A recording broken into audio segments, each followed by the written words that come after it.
Welcome to Fighting for Faith, an ABC 57 News roundtable discussion on the recent rise in religious violence here in the U.S. and around the world, and what that rises from, what, if anything, can be done about it, and more. I'm Brian Conybeare. Thank you very much for joining us. I'm joined here at the non-denominational South Bend City Church, inside the old Studebaker factory on Lafayette Boulevard. It is a beautiful space here, and I'm joined by 5 faith leaders representing different faiths here in our area. First, Reverend Jason Miller, the lead pastor here at the South Bend City Church and our host for this discussion. Thank you very much for having us.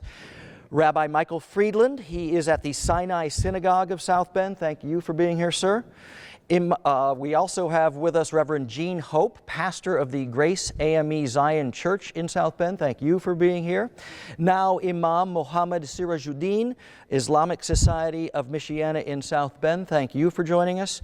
And Father Glenn Kohrman, the pastor at Holy Family and St. John's Catholic parishes here in South Bend. I want to start with a list of recent incidents that is sadly very long, so bear with me for a moment because this informs the entire discussion. Sunday, April 28th, this past Sunday, the final day of Passover, the Shabbat Poway Synagogue outside San Diego. 1 worshiper killed, 3 others injured, including the rabbi himself and an 8-year-old girl. The suspect, a 19-year-old self-avowed white supremacist who allegedly claimed to be inspired by the gunman in the New Zealand mosque attacks and the gunman in the Pittsburgh synagogue shooting from last year. Also, he's been accused of burning a mosque just last month in Escondido, California.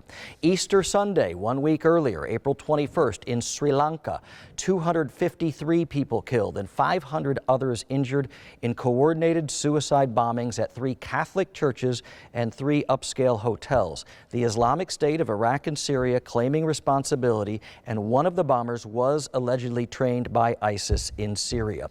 A week before that, March 14th, a month before that, in Christchurch, New Zealand, 50 worshipers killed during Friday prayers at 2 different mosques.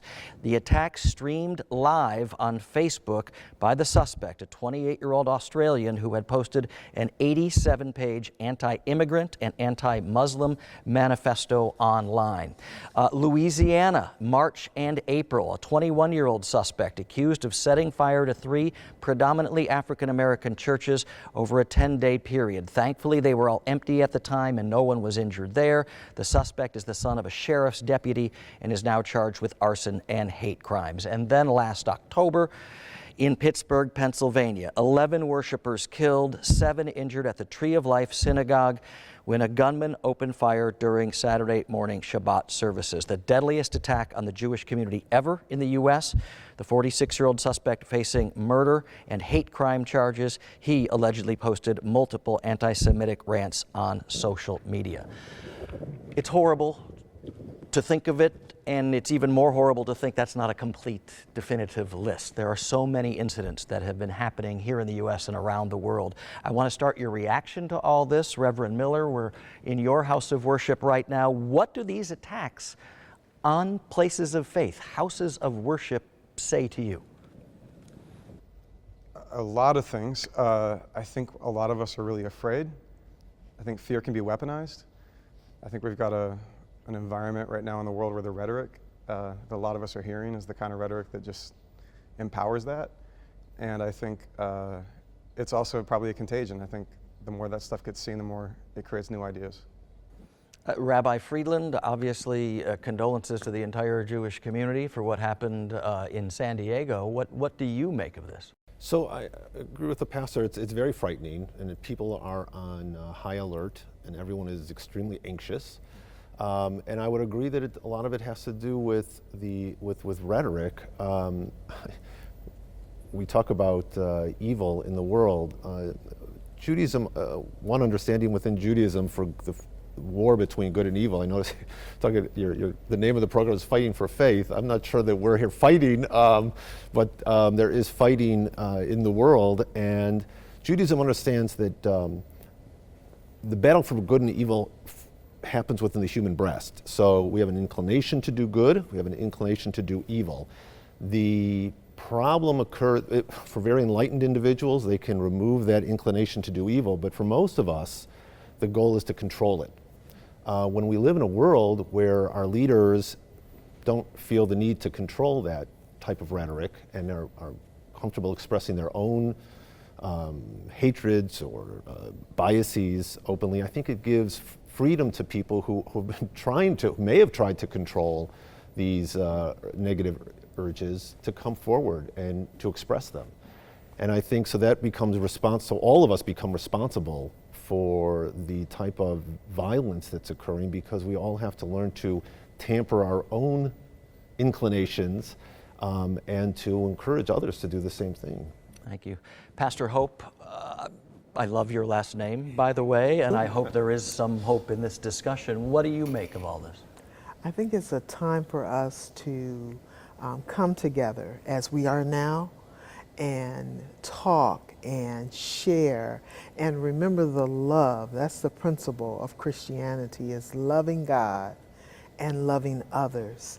And it's unfortunate, I agree with you, Rabbi, the rhetoric that comes from some of our leaders that promotes division, that promotes selfishness.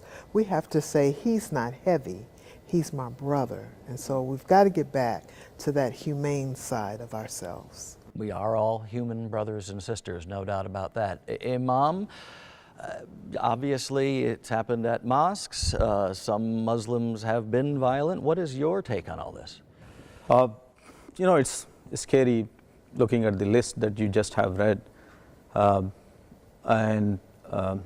You know, we have to send a message very loudly to the people that people of faith are united against hate, against bigotry, against racism, against xenophobia.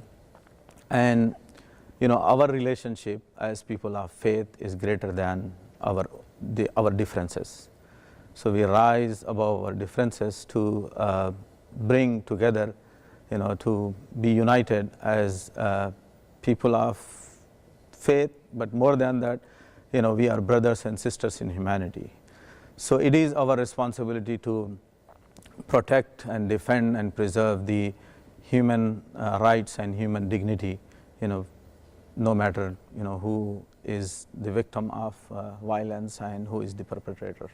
I think we were all created equal is a fairly good sentiment. Father, Easter Sunday in Sri Lanka, holiest day on the Christian calendar, what does that attack say to you and this whole environment? Again, all these attacks are just horrific. The way the Catholic Church understands its social justice principles, it starts with human dignity. And all of us are infinitely valuable, a one-of-a-kind masterpiece created by God for a mission. And our culture seems to have lost a reverence for each other, a reverence for life. We live in a culture of death. And what we need to do is recapture that reverence for one another, that reverence for the true, the good, and the beautiful. And we've lost that. And whenever I hear those, I'm just moved to sadness, whether it be the synagogues or the mosques or the churches, because it's just an offense on humanity. And so that first principle, human dignity, the next is religious liberty. You know, if we understand that, we can't, faith and love are the same. You can only realize them in the context of freedom. You can't make someone believe this or make someone believe that, nor make someone else love you. But in that freedom to express our faith, and if we do that openly, we'll be drawn to the truth. And I think the truth is what will unite us. If we're humble enough to recognize the truth and the various truths and the dimensions of truth that are found in all religions. The Imam can correct me if I'm wrong, but I believe it's Surah 2:256. It says in the Quran, all religion must not be under compulsion. So even in the Quran, in the holy book that they share, it recognizes the need for religious liberty. And then the third is solidarity, what you mentioned earlier. We're part of the human family. We're in this together. And then the last dimension is subsidiarity, trying to empower the people closer to the problem to value each other, to solve the problems that are close to them, and work together. Show of hands, how many of you have had to have security discussions at your houses of worship? Everybody has. Are your flock, your worshipers, your parishioners, are they fearful right now? I think we would be wrong to say that everyone is concerned. more because it just seems to happen at any given time. And we have taken security measures to make them feel more comfortable. Unfortunately, we have to lock one of our doors that we can't monitor who might come in, and because of the size of the church, they may not come up to the second floor, but go downstairs and come up on another end, and they have access to the rest of the building. So you have to secure it. And so, yes, we are very leery, but we don't want to lose our sensitivity to someone new coming in and being fearful of them. So, How bad is the fear, or anybody else? I'll say I get a couple phone calls usually right after an event in the news. Somebody just wanting to ask in our community, do we have a plan? It's helpful to reassure them that we do. And I've heard from some who there might have been a Sunday after something was all over the headlines that they thought twice about coming into a space like this, and just express some of that anxiety. I don't think That's sad. It is. Right? It's tragic. I don't feel like it's overwhelmingly characterizing our community, but it's certainly a dynamic. I think one of the consequences, one of the tragic consequences is, like at Pastor Gene's church, we have to lock our doors all the time now. And that, on an existential level, that is very hard for all of us, I'm sure, because our goal is to reach out to people and to make people feel welcome and to enlighten them about the beauty of our faith traditions. And when you have to shut the door and say, you have to ask if you don't recognize who's coming in, who are you, why are you here, that's very difficult. In theory, we're all houses of worship. You want to open your doors and welcome people in. Imam, how is it going? I think we need to balance, between the goal of our house of worship to welcome and to allow people to come and to learn about your faith, but at the same time you have to put guards for your security and safety. So, there is a beautiful tradition from Prophet Muhammad says that tie your camel and then trust on God. That no one will steal that camel? Tie your camel and trust in God. I like that. I used to live in New York, so I'm not sure about whether my camel would still be there. Father, at Catholic churches, I mean, the doors being open, that is a sign, that is part of the tradition, isn't Typically, our doors are open during the day. We haven't really changed necessarily the hours that we lock the doors, but I would be remiss to say that I personally am not much more situationally aware when I'm celebrating the service.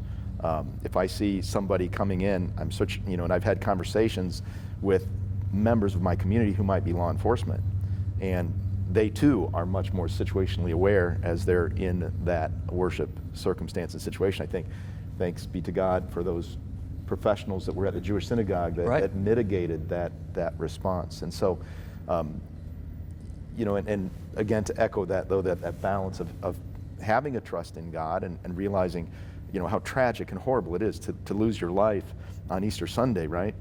And at the same time, you're at the height of worship, and so, it's tragic and horrific for those who have lost their life, and yet we believe and have hope in the eternal realities that give us the courage to go forward and not be paralyzed by fear, but to trust God. Religious violence is on the rise. I don't think anybody can argue that. I mean, there are statistics from the Anti-Defamation League. The number of attacks on Jewish people here in the United States is up.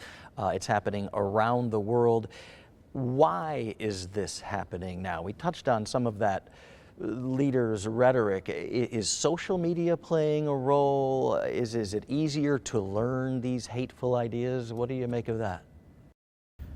I think the relativism has a lot to do with that in the cultural milieu of things, where religion is seen as kind of a helpful myth at best. And so people see it as actually an enemy of science, an enemy of reason, an enemy of rationality. So you have these disjointed people who think that religious expression of faith somehow is not helpful to humanity, and just the opposite is indeed the case. So I think there's a certain antagonism to people of faith, no matter what the faith is. there is antagonism toward people of faith, but others are using faith as kind of a motivating factor to go on these things. And I do not mean to pick on you at all, Imam, Yeah. but there are those who say that Islam is a violent faith, when that is the opposite of the teachings, correct? That is true. Islam is the absolute opposite of, what is portrayed in the media for a long time. Also, the rhetoric that we have been hearing, after every 4 years during the election time against Muslim, against, immigrants, that has to do with the violence too. But at the same time, historically, religion has been used and abused by some of the people to, gain their political agenda. Historically, I mean, throughout hundreds and hundreds of years, right? There have been holy wars, there have been crusades, all of that stuff. Is that what this is, or is this more? It's not church sanctioned or anything. I think that a lot of it has to do with the internet. It's a beautiful, many positive benefits from the internet and getting our news from social media. Getting the word out, spreading word. I'm sure that all of us have used social media in some way to reach out to our own communities, but it also allows for the dissemination of very, very hateful theologies, and that can be abused. And so it's an unfortunate thing, and I don't think the larger tech companies have come to grips with it. I mean, we know how Facebook was used in the last election and continues even beyond the election to allow many of these hateful theologies to spread. And that's not even including the dark web,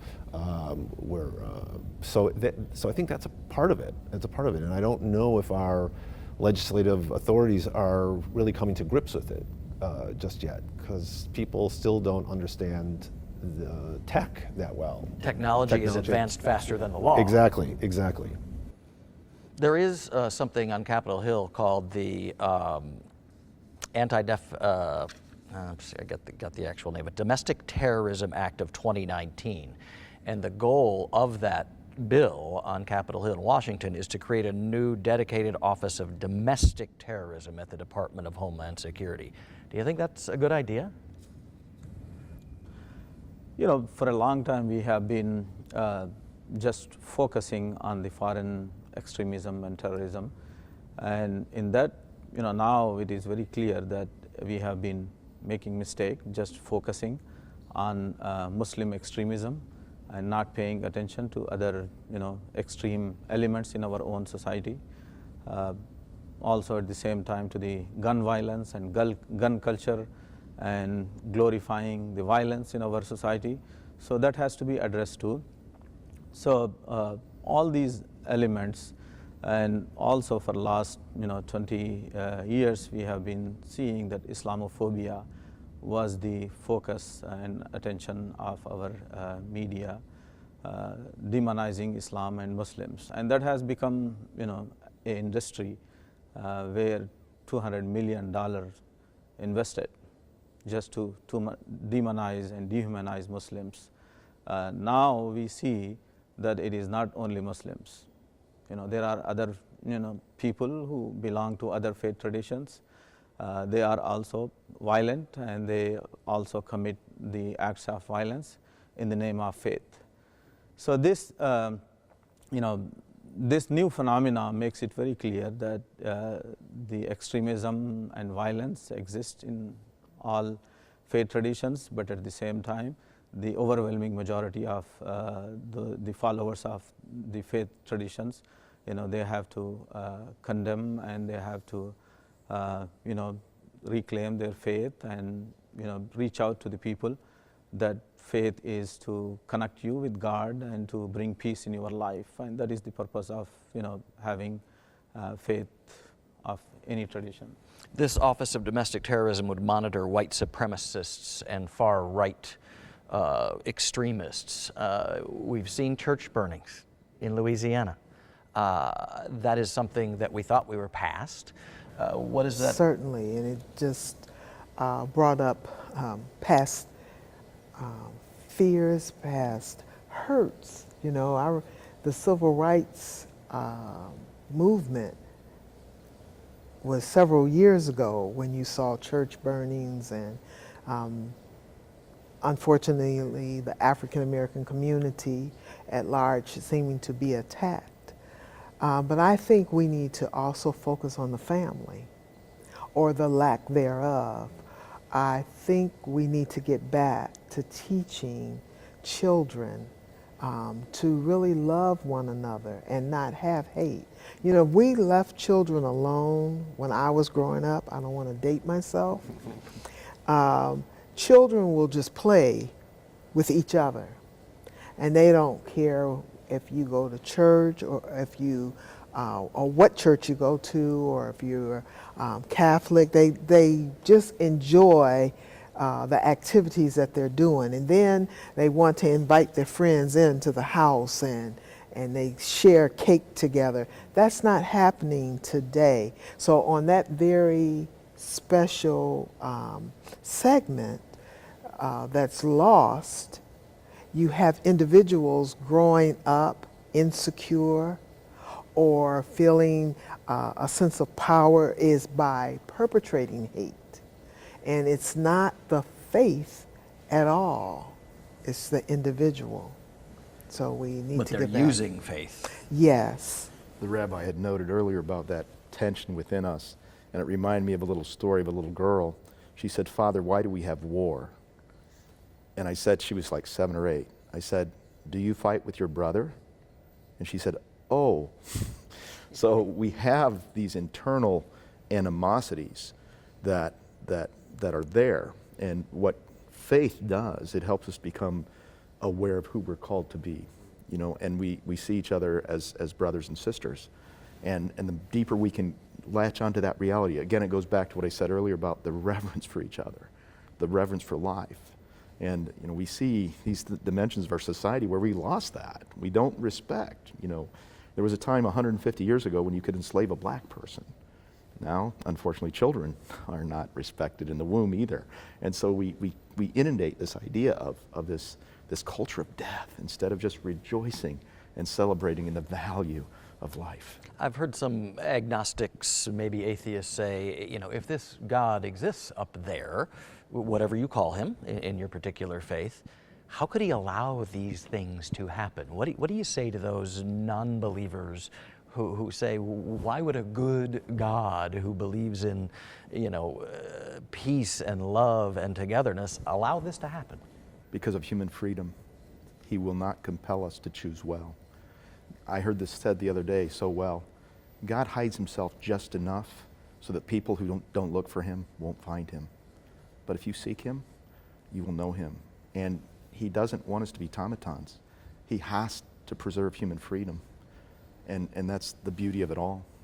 You know, some of these deep themes are found in the Brothers Karamazov, you know, trying to wrestle with these questions of just the great dignity of love and respect. And when I talk to people about evil, I say, I can't understand it all the way. But I know this much, that evil, when it happens, unleashes a nobility in those around the ones who perpetrate it that would otherwise lie dormant.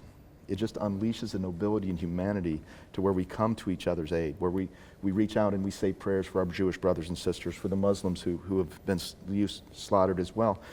We're driven to remember who we are. We're a human family. And so that's what I would say. Because of freedom, God allows it to unleash a nobility that would otherwise lie dormant, coming together, trying to understand each other, doing what we can to help the world be what God would have it be, which is a community of love.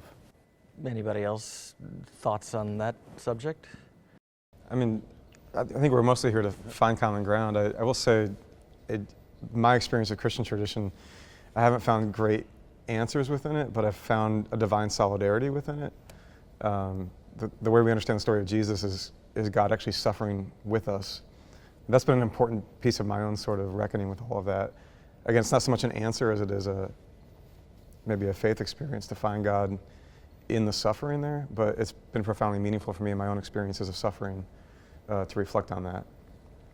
All humans suffer in some way. There's no question about that. There's been too much of it lately. So what do we think can be done here? Let's obviously, everybody condemns what's been going on, but what can be done to try and stop this? And I'd like to give you each a crack at it. Let's start here with you, Reverend Miller. Yeah, so I'm not a policy expert. I don't know a lot about those things. I know I feel a deep sense of responsibility in my community to recognize that humans have always had a hard time with the other. And by other, I mean whatever draws a line between us. It could be race or ethnicity or belief or neighborhood or wealth or whatever. But I think all of our traditions have a lot of really robust things to say to humanity to compel us toward the other in love rather than in fear. So a lot of what I think of my job here in this community is like mind my own house first. So like in this community, am I helping us tap into the best resources of our faith tradition that move us toward the other? And even modeling, like the Imam and I decided to become friends a while ago, and it was really intentional. We should be friends because of the world that we were living in and because people would look at a line between us and our communities as an othering line.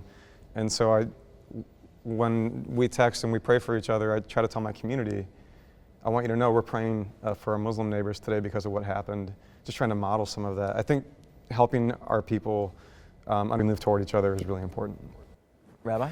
Yeah, I would echo that. I think that you know, to stem the tide of this vicious and violent hatreds, it's a tall order. It's not really for us here. But what we can do, as Pastor Miller suggested, is to start with ourselves. And what you said about the other is very interesting. In the synagogue, every week we read a portion of the 5 books of Moses, the Torah, and so we cover it over the entire year. And we're coming up, we're just a couple weeks from, in Leviticus chapter 19, which is known as the Holiness Code. And it's fascinating that in that, there's 2 verses in that passage, in that chapter, that speak about love. And it says, V'ahavta l'reacha kamocha, you're supposed to love your fellow as yourself. And also v'ahavta l'gerim, you have to v'ahavta l'ger kamocha. You have to love the stranger as yourself. Both of those situations are others. The goal is not self-love, but to love, to transcend oneself and to love another. And if we can teach that, then it may not stop the next violent person from entering and doing damage, but it will stop, at least will change, hopefully, our people and ourselves. And that's the beginning of a greater change.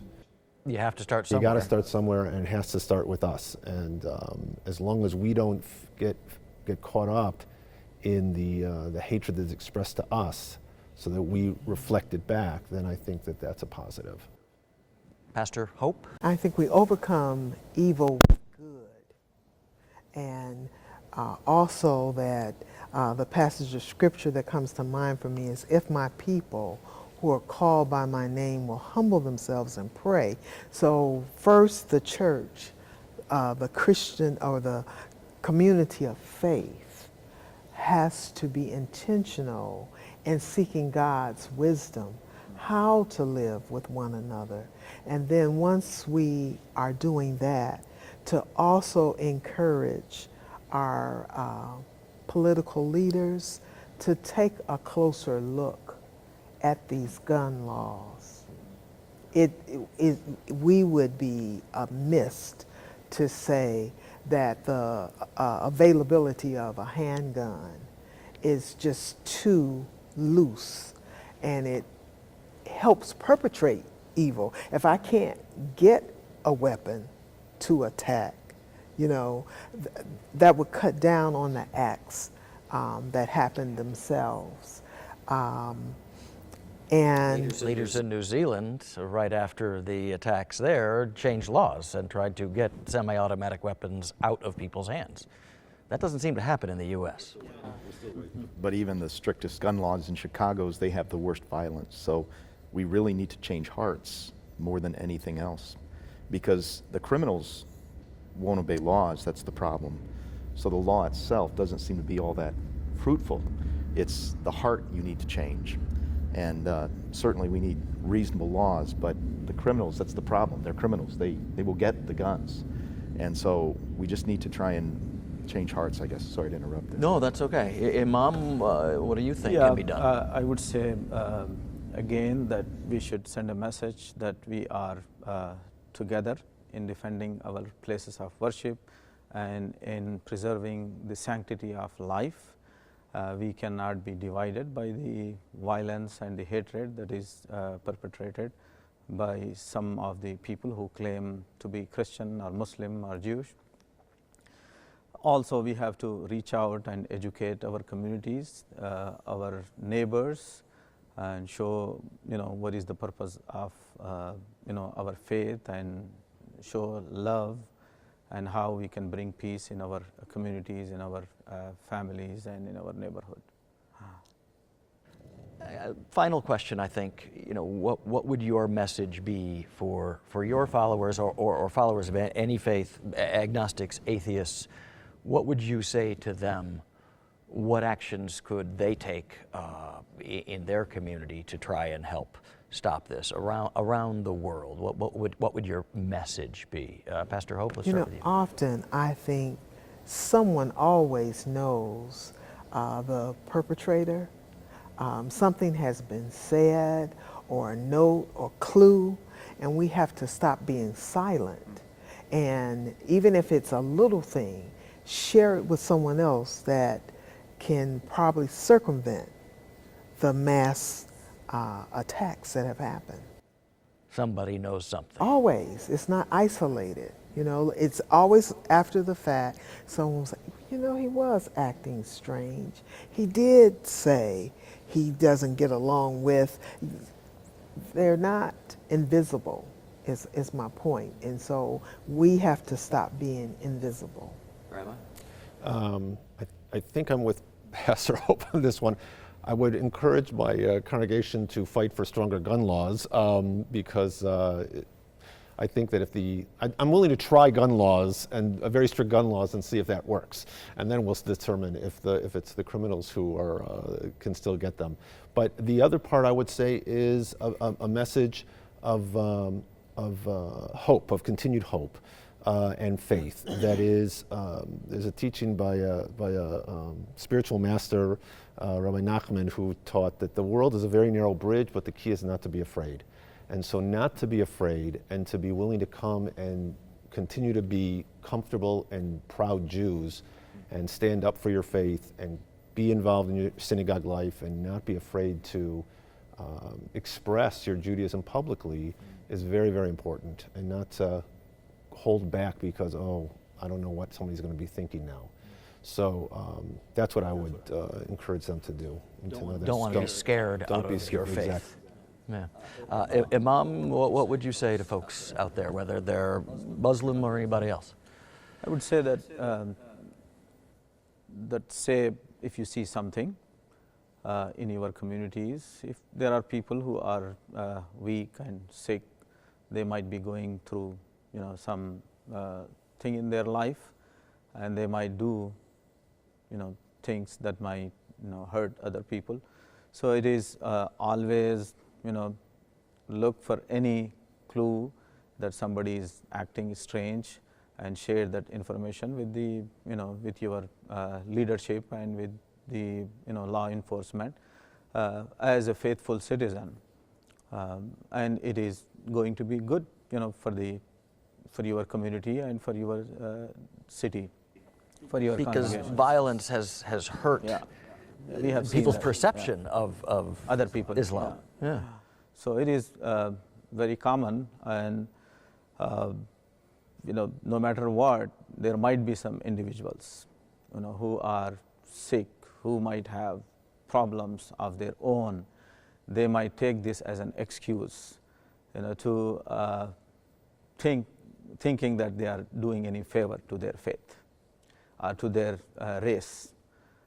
So that's where we need to stop, that you are not doing any favor by committing these acts of violence. So you are perpetrating hatred and violence in the name of your faith. That is totally unacceptable. You have to send this message and keep sending and speaking about that. Thank you, sir. Father? Just concur. If you see something, say something. And then I was so moved by that African-American community that was victimized by that white supremacist who went in and killed those people. And what was Charleston, South Carolina, 2015. what was their response? They forgave him, and they sought his help and forgave him for what he did. That's not natural. That's the supernatural response that people of faith are called to give. You know, to love, and like I said, to everybody out there, whether you're religious or not, if you see something, say something, because better to be safe than sorry, and have the courage and boldness to be situationally aware. If something doesn't look right, say something. Yeah. There has been too much sorrow. Reverend Miller, we started with you. You are the home team here, so to speak. Let's end with you. Your final thoughts on what your message for anybody out there, whether they're a member of your church or any of these other faiths or no faith. I really affirm everything that's been shared. Maybe what I would add is, like, yeah, be vigilant, don't be naive, but also, like, I don't know that we need to fixate endlessly on some of this violence. I think we're being made more afraid, and I do think fear metastasizes into hate. And so the more that you make a home for fear in your life, I think the more you're actually playing along subtly with the very game that's being played rather than opting out of it. So I'd say, yeah, read the news, be aware of what's happening, and then turn it off and go meet your neighbor. Walk across the street, especially a neighbor that crosses some kind of othering line, and we can build something more beautiful and more hopeful. We don't have to wait for the permission of violent people to do that. We will leave it at that. Very well said. Thank you all for participating in this. Hopefully this can spur further discussion in your houses of worship, and people at home, thank you for watching. Have a discussion with your neighbors. Go out and shake somebody's hand, even if they are different from you. Hopefully this can increase tolerance, acceptance, and understanding of one another. Thanks to the Reverend Miller and the South Bend City Church for hosting us, and thank you at home for watching this ABC 57 News special roundtable discussion, Fighting for Faith. I'm Brian Conybeare.